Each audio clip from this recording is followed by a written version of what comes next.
What up, beautiful people? Play with Tommy Day here. So here's how to press like a pro, and I'm going to be taking us into the in-depth information of how every single professional player plays, at least to an extent, and how major top players in Nigeria perform the tricks they do in-game if you want to be like them. So the first thing I'm going to tell you is the mistakes you commit, which is ball challenge.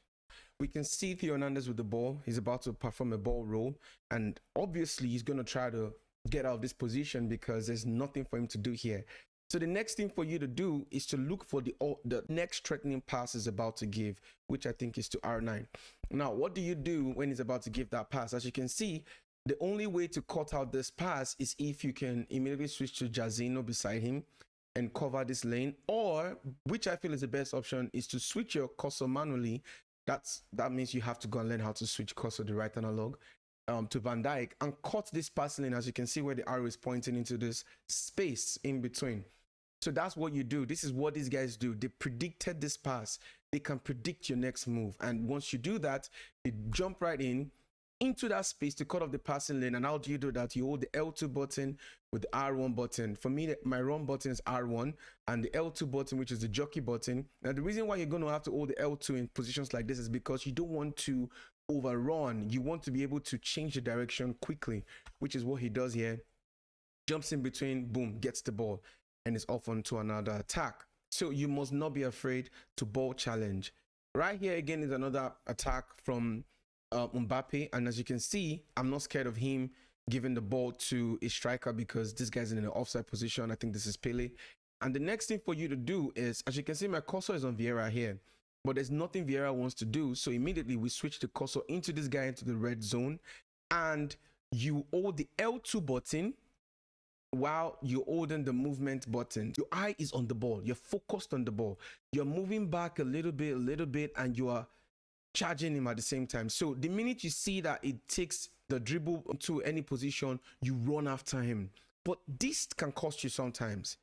As you can see here, the best thing I feel should be done in this position is to manually hold the L2 button and wait to see what he tries to do here.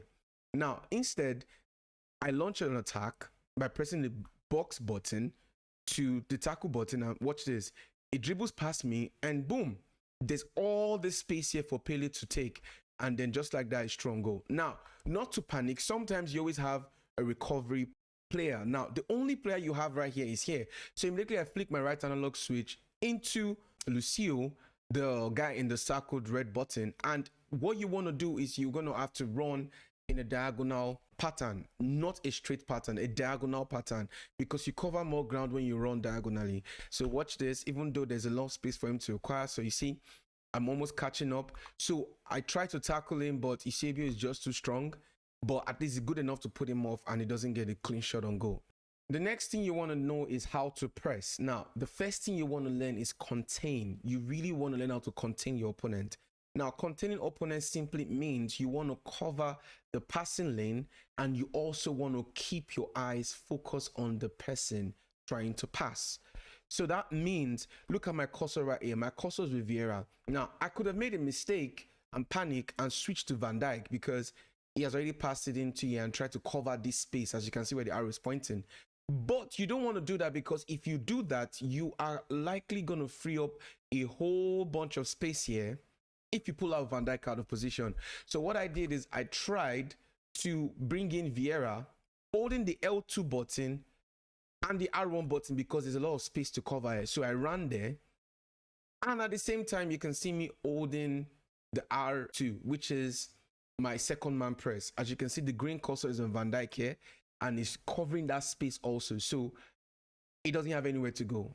If he releases the pass here, Van Dijk is going to run charge Mbappe, and then there was not even time for him to do that because he tried his skill move, and I've collected the ball. This guy, Jazino, is faced with this guy. He switches his cursor to him, holds the L2 button, doesn't panic, jockeys right, and then boom, collects the ball. So the same thing happens here. The minute he saw me pass the ball to R9, what does he do? He switches his cursor back to this guy, charges me, tries to contain that position, and then launches a tackle, but then I'm quick enough to release the pass, and then while I'm moving Ronaldinho, watch what happens here again. So you see, I tried to switch cursor to trick him to leaving Ronaldinho, but his eyes is still focused on Ronaldinho. He switches the cursor back, contains the pass, and then boom, collects the ball. So that is one thing you want to learn how to do. One more, he tries to release a striker, whoever this is, on through ball. I know he's not going to give the pass to Mbappe because there's nothing there. There are two players marking that. But this is the last man. I can see the run going in. So what do? I switch my cursor to Lucio, hold the L2 button, and I'm jockeying with my left analog with movement button. Now, what you are to look out for when jockeying is not the ball, but rather the position of where the opponent is running. You follow the run, not the ball. You follow the run, not the ball. As you can see, it releases a through ball. I am trying to protect where that guy is running, not the ball. You really would prefer the ball to be on a loose end rather than following the ball. I launch an attack on the guy as soon as he releases the ball in the direction of where the player is running to. So I get the ball immediately and then boom, I'm out of it. But there are times where you're going to have to follow the ball, but I'll be explaining that in a different video. Number two thing is active pressing. Now, you need to learn active pressing because it is one of the most fundamental way of pressing or defending, because this has to do with diagonal movement. As you can see, Pele is strong goal right here. Now, there's a whole lot of space for me to exploit with Pele. Now, Pele is a very fast striker. Now, if I keep running, he's not going to collect the ball, most likely. But this person I'm playing is such a great defender that, watch this. It changes the kind of run. At the first touch I take, and see, he's running in a diagonal pattern. See, it changes the pattern. It covers more space, so there's no way I can go in here. There is no way I'm going. There's nothing I can do in here. So what does he do? He runs. So the minute he sees that I create an animation for his skill, that's one thing you need to know. You need to understand skill pattern, skill animation. The minute he sees a skill animation that I did here, the next thing he did was he slowed down the run by holding L2 and releasing his hand from the R1 button, which is the run button, the sprint button. So he slows down, tries to size me up on what kind of skill do I want to do. See, he sees that, okay, I don't perform any skill. It picks a position where I might likely exit the skill, but I don't go that direction, and I move the other direction, I'm out away from there. But still, that's the perfect way to defend that, because there is no such thing as there's nothing here. There's really nothing for me to do here. After this, if you watch this clearly, he has already protected the main threat. So you see, I'm out. There's nothing really, so I have to go look for another form of attack. Again, you see here, see me holding the R2 button, which is my secondary man press. Now, the reason why I had to hold the R2 man button here is this is also a way of active pressing. Now, I cannot get to this guy on time, but I also want to cut off the passing lane in case he chooses to pass back to Eusebio behind Mbappe. So I click the R2 button, which is the second man press. It gives the cursor to the closest man. So I see the cursor right on Lucio, so I do not release my hand. Just know you have about 5 seconds before this times out. So that's a good enough time for you to cover. So I see that it goes, I don't release my hand, and then I collect the ball. So once again, diagonal pressing right here. On active pressing, this is what is called the kickoff glitch. Most times you might find yourself in this position if you snooze. But watch this closely. The next thing I do is this man in the red circle, right, is the only hope he has to collecting the ball from R9. Now R9 is a great sprinter also, and most especially when you slap him with Shadow or something, or Hawk or something. And my R9 is slapped to it Hawk. So if you notice this, the ball is true and I am free on goal right here, but he still has a defender right in this red circle. Now the best thing for him to do is to run in a diagonal pattern. If he chooses to run straight, he will not catch R9 because of the speed. So you cover more ground, running a diagonal pattern. Watch how he runs. So the ball comes, see, it runs in diagonal pattern, boom, I'm doomed. There's nothing I can do here. So the minute it says that the minute you see that you've covered enough space, the next thing for you to do is you hold the L2 button, which is the jockey button. You release your hand from run and you hold the left analog, which is your movement button, because you're trying to anticipate a skill move he most likely will pull off, because you've covered all the spaces. There's no going back here. He cannot go back because there's no help here. 1, 2, 3, 4, 5, 6, about 7 defenders like traipsing back at him like terribly, and there's nothing he can do. So you slow down by holding L2, and that's why you need to go and learn a lot of skill moves and learn the animation so you can know where he's likely to exit it. So see, he waits for me silently. I try the reverse elastical, he collects the ball. So that's how these guys do it. Another thing you need to learn is called push and pull, which is you need to know when to press, you need to know when to hold. As you can see, I have a free ball here with Pele. He charges me with this guy on the red circle. There's a whole lot of space for me to exploit here. He sees that and he charges me with the R1, but he sprints towards me. But the minute he sees R9 coming in, you will see him pull back. You see, he holds L2 the minute he's close to me. The reason why he holds the L2 button is because he has seen this pass. So he's going to try to cover that lane immediately, as you can see. So what L2 does while you're running is slows down your run and helps you to change direction and cover and contain a pass or whatever, you get it. So it tries to do that and boom. You see, he covers the passing lane, then he pulls back, then he pushes back into the tackle. Unlucky for him, he tries a tackle, which I feel he shouldn't have. He should have just allowed me pass the ball. Here's another example of push and pull. As you can see, he's left with the pass here. And Lucio in the circle button is my next option. And I'm sure this is the next pass he's going to give. Watch how I'm going to push him immediately before he receives the ball. Because I know that's what he's going to give. So, see, that's a push. But while pushing, you must always make sure you're holding the L2, which is the jockey button, in case the person wants to change direction. So you can also change direction with him well, rather than just running ahead of him. Here's one more example of push and pull. So, as you can see, I spammed the step over there and he kept pushing at me because he has seen that I am running, which means I am not in total control of the ball. So there's only one thing I can do there, and before I can react to it, he's going to collect the ball. So watch what he does here. He pushes, boom, collects the ball, and that's it. Holding the L2 button while running. Do you understand? Now, watch this. This is another example of push and pull.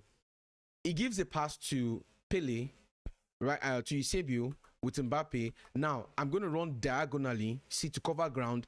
But here's the mistake I made. I was supposed to hold the L2 button, right, to jockey, like I said, in case it changes direction or gives another pass. But I anticipated he was going to just run ahead, and I think I overdid it. And that's why I'm in trouble now. As you can see, I ran and I just pressed box. I didn't hold L2. That was a wrong move. It should have been L2.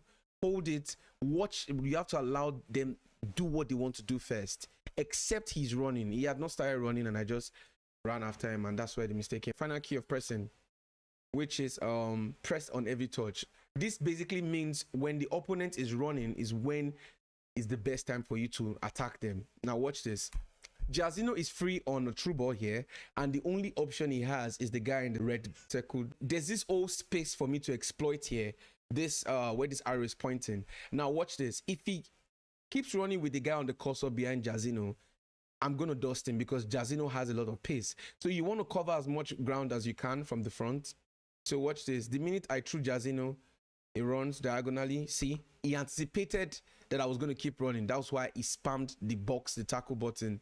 If I had kept running, he would have collected the ball. But I also anticipated it, so I changed the direction. Now, you only do that when you see they don't have control of the ball because they are running. And that's the perfect way of defending. Now, this is another one. Now, he has given this ball to Eusebio. There's enough space for him to exploit here. The mistake people make sometimes is you would want to always drag your CB out of position. Be careful not to drag your CB out of position, especially when you are in the person's half. Especially when you are in the person's half. When you're in your half, it's fair enough. But when you are in the person's half, as much as possible, bring your CMs into play. So I kept running with Zidane and I started charging towards him and I did not bother. So you see what happens here? Zidane is running towards him. So I held the L2 as soon as I got close to him to jockey, and he has to move back. See, I've nullified the attack. I see him running by the byline here with Arnold. He has two options. Either he gives a pass to this guy here or he gives a pass to Jazino. But what I'm going to do is, I don't want him to give this pass to Jazino. I anticipated this. So I'm running in a direction where I'll cut off this passing lane. But at the same time, I want to keep pressure on this guy so he doesn't keep running. So you are going to hold the R2 button. the second man press. As you can see, this guy on the green cursor, you see him. So I'm going to cover this lane and I'm going to bring this guy. You see, hold it, boom, that's it. So he was left with no option. He couldn't pass because I cut off the lane and I was on R2, which is the second man press, and that's it. He couldn't do anything, and I move close, I get the ball, and we're gone. And one of the most important parts of FIFA that people do not know is you have to spam the tackle button. Oftentimes, when you are outside the box, not inside the box, when you're outside the box, whether behind the player or in front of the player, spam the tackle button. Do not press it once. Spam it. Like you're going to see an example here. Watch this. I give the ball here. Watch this. Immediately the up tree gets to R9. He charged me with the sprint button plus the L2 buttons. You call it running jockey. Before you get to the player, you start spamming the box. You tap it rapidly. Before you get it right from this position, right here. From this position, you're supposed to start tapping it this way. So you see, you don't give him space, and then boom, that's it. Do not give the opponent time to react. Do not give the opponent time to react. As soon as I launch this ball, he's caught up with two options. Either he charges me with this guy, Vieira, but like I said, you only use your CB most times when the opponent is in your final third, which is your box. So you see, the best option is for him to charge me with his CB. Do not do this. Do not charge him with the CM. That's a wrong move. You're going to charge him. You have to face him with the CB. So you're going to say here. So you see, charge him, spam the box. Boom, he doesn't have space. You collect the ball, and that's it. Just like that, it's done. So I hope this was helpful. I'll see you guys in my next video.